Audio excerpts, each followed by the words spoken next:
Hey, what's up, guys? How you doing? Jake coming at you today. Yo, bro, the review, guys. The review for the Alcatel 1S. It's over, guys. It's over. I test this. I almost killed this phone. I put it into the test. Now I can give you a full opinion on this phone. Now, there are some goods and there's some bad. So let's say instead of say that's pros and cons, let's say goods and bads. Okay.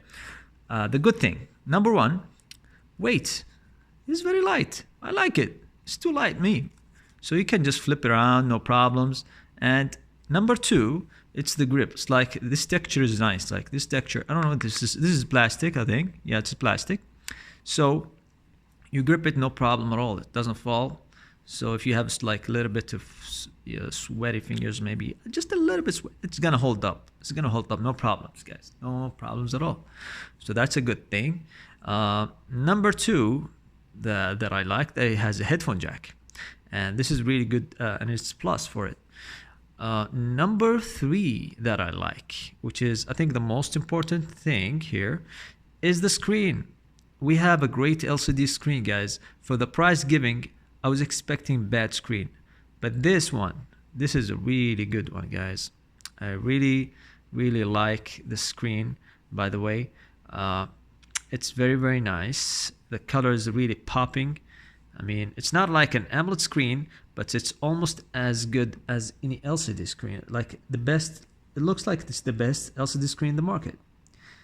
Maybe because we have TCL, the screen maker, the great color production screen maker, made this screen. Maybe that's a possibility, but the screen is nice, to be honest with you. This is one of the good things about it. So you can see here, it looks like an AMOLED. It's not like these popping colors from everywhere. So that's a good thing. That's a very positive thing. I was surprised how good the screen is for the given price. That's the only three things that I think are good for the phone. Other than that, I don't see any other things. That's it. We stop here. Now let's talk about the I want to say the bad things. Let's say the cons. Okay, cons is a better word. So number one, the camera. So this phone is not. You see the dual cameras and 16 megapixels, all this stuff. Cut it out, man. It's not gonna give you a great camera experience or any of that nature. The camera is not that good. Just simply put, front camera and back camera, they look like a 5 megapixels camera. See the 5 megapixel camera that you shoot with the Nokia phones, like the old ones? This is almost the same, guys. It's really mind blowing how the camera is really bad. Number two is the processor itself. Number two, the processor for the given price. I shouldn't actually criticize the processor as much as the output. Like for example, if you can play like normal games, like it should play like maybe 30 frames per second PUBG, like stable PUBG. It doesn't. It doesn't play PUBG stable. It just doesn't. Can't. It hits 20 frames, 25 frames. You have to use the JFX tool to push for it, and then that will cost you more battery drain, etc. The third bad thing I think is we have a micro SD. So we have a micro. Sorry, it's not a micro SD. It's just it's not a Type C, guys. So the charger here, as you can see, it's the old one. So keep in mind that we have this. Number four, the speaker. The speaker is really bad. It doesn't sound good, to be honest with you. And you can see the speaker test. It's so tinny. It doesn't give you this great sound that you can enjoy. I think that's all about what I can say bad for the phone, because there is one thing I want to show you the battery life, because I was actually surprised. In the beginning, I criticized the charging or faster battery drain. So it drains battery faster in the beginning, like when I first opened the phone. But when I charge it to 100%, I see different results. Let me show you. You go to the setting. Let's go to the battery, and let's take a look at battery usage. Let me just reduce the light here. So another con, guys, is the touch sensitivity. Sometimes it miss touching things. Like, for example, see, I'm trying to push it back, it goes forward. Sometimes when I touch it, it doesn't touch. So there's some touch sensitivity issue with the phone. You have to make sure that this is actually in your mind, because that's an actual problem I actually faced. Now, let's take a look at the battery. So from 100% to 21%, right?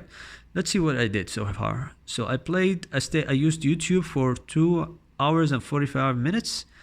I used PUBG for 49 minutes, Play Store for 38 minutes, camera for 2 minutes, okay, PlayStation, PSP for 10 minutes. I was still Google 10 minutes. So that's around, let me see the full battery charge. Let me show you sometime full charge, full usage. So that's a 6 hours and 5 minutes screen on time. 6 hours and 5 minutes screen on time, and this is what you get from 100% to 20%, 21%. So let's just say 2 more hours. Okay, let's give it 1 more hours, like 8 hours screen time would be the total to kill this phone. So 8 hours of screen time, if you do the math, then you can kill the phone, which is, to be honest with you, for a 3000 milliamp battery, that is good. That's a good battery. You know, I cannot say anything wrong with the battery. It's really good.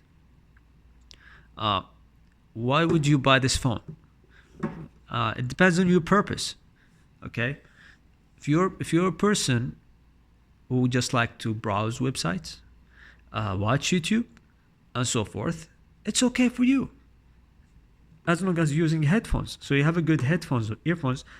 This is really good for you. If you want to go to the gym, you have a second phone, you go to the gym, you train, it's very light. It's a good phone for the gym, you know, it's very light. But it's not good for heavy usage or daily usage. Like, for example, using it to watch, listening to it from the speaker. It's not very good. It's not a pleasant experience. That's number one. It's not good for you if you're shooting with a lot of pictures. You like to shoot a lot of pictures. This is not good for you. The phone is not good. It doesn't have a good camera. That's very, very bad. You know, this is the worst thing. Now, the third worst thing is the gaming. If you like to game a lot, stay away from this phone, guys. You are better off to get a Snapdragon 450 than to get this processor. To be honest with you, yeah, get the Snapdragon 450. Any phone with the Snapdragon 450 performs way better than this processor. I'm talking about Snapdragon 450. Of course, it has the GPU of Adreno, like 600 series GPU. So this is the highest one. Anyways, guys, would I recommend you to buy this phone for the given price? In my opinion, no, because with around $80, $70 to $80 nowadays, you can buy a great Snapdragon phone, cheap Snapdragon phones. You can have the Motorola. You can find it in Motorola G series. You can find it in other, like, for example, Nokia. You can find the very cheap Nokias that nowadays that give you better performance with the Snapdragon chipset, and so forth. Even the Helios, processor, they are better. The P60 destroys this, of course. Now the Samsung just released the A10s with the P22. I didn't try that, but I probably will get this phone and see how the budget phone compared with this phone, of course, and see how good it is when it comes to playing the games, and do some, comparison and benchmarks. That's it, guys. This is my opinion on the phone. If you have any questions, let me know in the comment section below, and see you guys later.